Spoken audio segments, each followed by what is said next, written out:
সবাইকে আরো একবার আমাদের চ্যানেলে স্বাগত জানিয়ে শুরু করছি আজকের আলোচনা। আজকের আলোচ্য বিষয় পঞ্চম শ্রেণীর বাংলা পাঠ্যবইয়ের অন্যতম একটি কবিতা, কবি শঙ্খ ঘোষের লেখা একলা।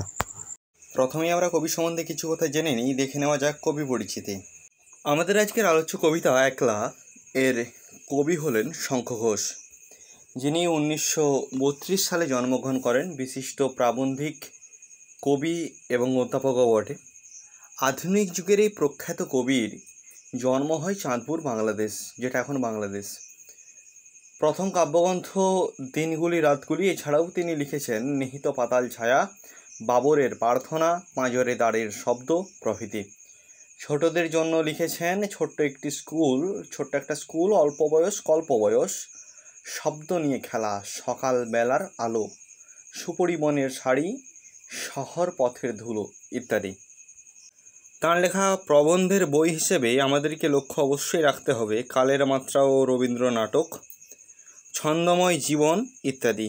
আমাদের যে আলোচ্য কবিতা এই একলা কবিতাটির যদি আমরা উৎস সম্বন্ধে জানতে চাই, তাহলে অবশ্যই বলতে হয় যে আমাদের পাঠ্য প্রদত্ত আলোচ্য একলা কবিতাটির উৎস হলো কবি শঙ্খ ঘোষের লেখা আমায় তুমি লক্ষ্মী বলো নামক কবিতার বই।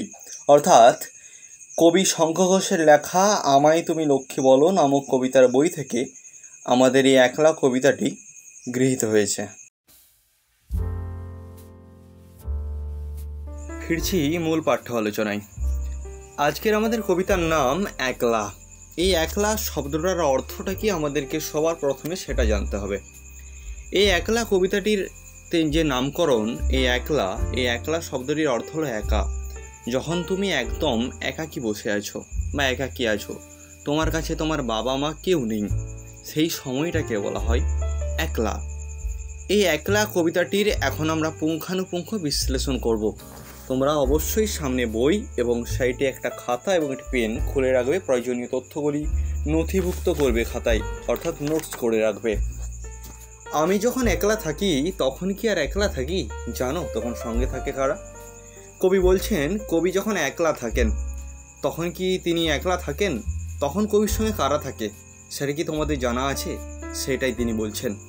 থাকে সবুজ গাছপালা আর তার ভিতরে চলে যাওয়ার পথও থাকে, ঠিক যদি দিই সাড়া।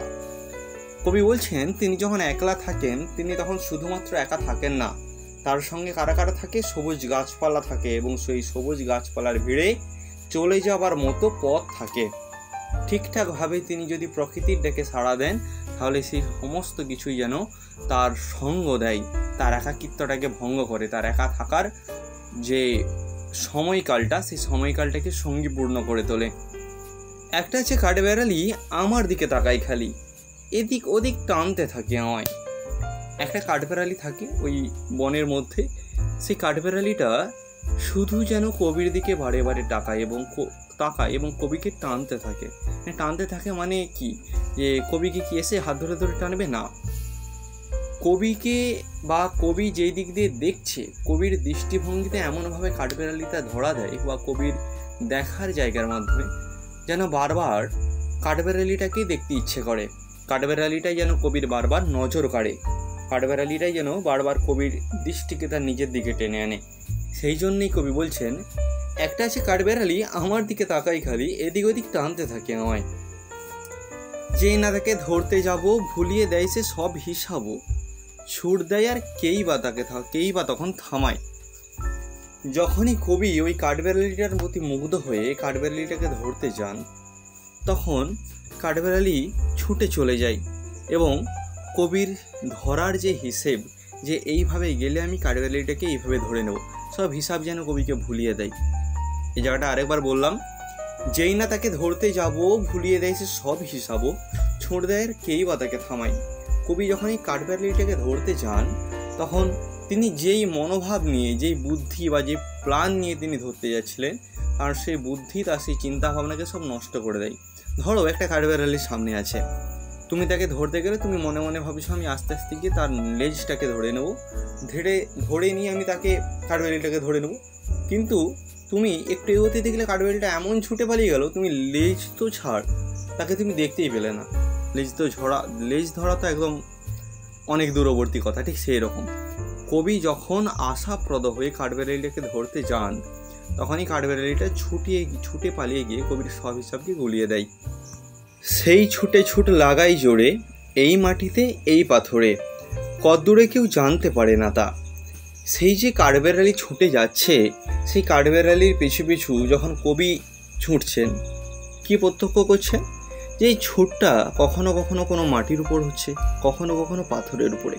কত দূর যে ছুটে যেতে হচ্ছে কেউ তা জানতে পারে না, কেউ তা বুঝতে পারে না। মস্ত আশীর্বাদের মতো মাথার উপর ইতস্তত গাছের থেকে ঝরতে পড়ে পাতা। যখন কাঠবেড়ালিটা ছুটে যাচ্ছে, তার সেই পরিক্রমণ কালে কি দেখা যাচ্ছে না, মস্ত আশীর্বাদের মতো তার মাথার উপর ইতস্তত করে গাছের পাতা ঝরতে থাকছে। তখন আমি একলা তো নই, থাকেন আর দুঃখ কোনোই, শালবনে আর তাল সুপুরির বনে। তখন কি আর কবি একলা থাকেন? কারণ কবির তো সঙ্গে হয়ে ওঠেন প্রকৃতির বিভিন্ন যে উপাদান, যেমন গাছের পাতা, কাঠবেড়ালি, মাটি, পাথর, এই সমস্ত জিনিস, বন, এই সমস্ত জিনিস মিলেমিশে যেন কবির একাকিত্বটাকে দূর করে, কবিকে সঙ্গ দেয়। সেই জন্যই বলছেন, মস্ত আশীর্বাদের মতো মাথার উপর ইতস্তত গাছের থেকে ঝরতে পড়ে পাতা। ঠিক যেমন বড়রা আমাদের মাথায় হাত দিয়ে আশীর্বাদ করে, ঠিক সেই রকম করেই মাথার উপর যেন গাছ থেকে ইতস্ততভাবে পাতা ঝরতে থাকে। আর কি বলছেন? তখন আমি একলা তো নই, থাকেন আর দুঃখ কোনোই, শালবনে আর তাল সুপুরির বনে। ঘরবার সব এক হয়ে যায়, চুপ থাকাটাও বাজে না বাজায়, তখন আমার একলা মনের কোণে। তখন কবি আর একলা থাকেন না। কেন থাকেন না? কারণ এই প্রকৃতির যে উপাদান যেন কবিকে এক অনাবিল সঙ্গ দেয়। সেই জন্যই কবি বলছেন, তখন আমি একলা তো নই, তখন আর কবি একলা থাকেন না। থাকেন আর দুঃখ কোণে, কবির মনে যে একাকিত্বের যে দুঃখ, সেটাও আর থাকে না। শালবনে আর তাল সুপুরির বনে, শালবনে আর তাল সুপুরির বনে যে কাঠবেড়ালির ছুটে চলা, কবির যে অনুসরণ করা, সবটা মিলেমিশে যেন কবিকে একটা সঙ্গ দেয়। ঘরবার সব এক হয়ে যায়, চুপ থাকাটাও বাজে না বাজায়, তখন আমার একলা মনের কোণে। ঘর বাহির সব যেন এক হয়ে যাচ্ছে।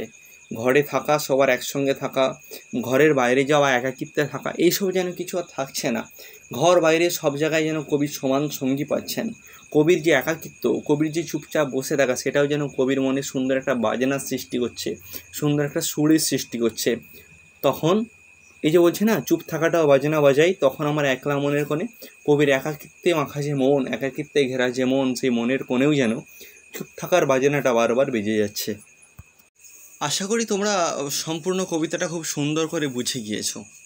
যদি কেউ এখনও না বুঝে গিয়ে থাকো, তাহলে তোমাকে আমার পক্ষ থেকে আরেকটি অনুরোধ, তুমি আরেকবার ভিডিওটি প্রথম থেকে দেখো। আশা করি তুমি এই কবিতাটি সম্পূর্ণরূপে বুঝতে পারবে এবং এই কবিতা থেকে আসা পরীক্ষায় সমস্ত প্রশ্নের উত্তর তুমি অনায়াসে করতে পারবে। ভিডিওটি ভালো লাগলে একটি লাইক করো, কমেন্ট করে জানিয়ে দাও ভিডিওটি কেমন হয়েছে এবং তা বন্ধুদের মাঝে শেয়ার করো। চ্যানেলটিকে সাবস্ক্রাইব করে পাশে অল বাটনটি বাজিয়ে দাও, যাতে ভবিষ্যতে আরও এরকম তোমাদের বিভিন্ন সাবজেক্ট রিলেটেড ভিডিও সবার আগে পৌঁছে যায় তোমাদের ফোনে। এবার তুমি যদি কবিতাটি সম্পূর্ণরূপে বুঝতে পারো, তোমার জন্য রইল একটি হোমওয়ার্কের প্রশ্ন, যার উত্তরটা তুমি অবশ্যই কমেন্টের মাধ্যমে জানাও, যার ফলে তুমি নিজেকে যাচাই করতে পারবে যে তুমি কবিতাটি কতটা ভালো বুঝতে পেরেছো। দেখা হচ্ছে আরও অন্য একটি ভিডিওতে। ততক্ষণ সুস্থ থেকো, ভালো থেকো, আমাদের সঙ্গে থেকো। নিজের এবং নিজের পরিবারের খেয়াল রেখো, নিজের পড়াশোনাটা আরও জোর কদমে চালিয়ে যাও। ধন্যবাদ।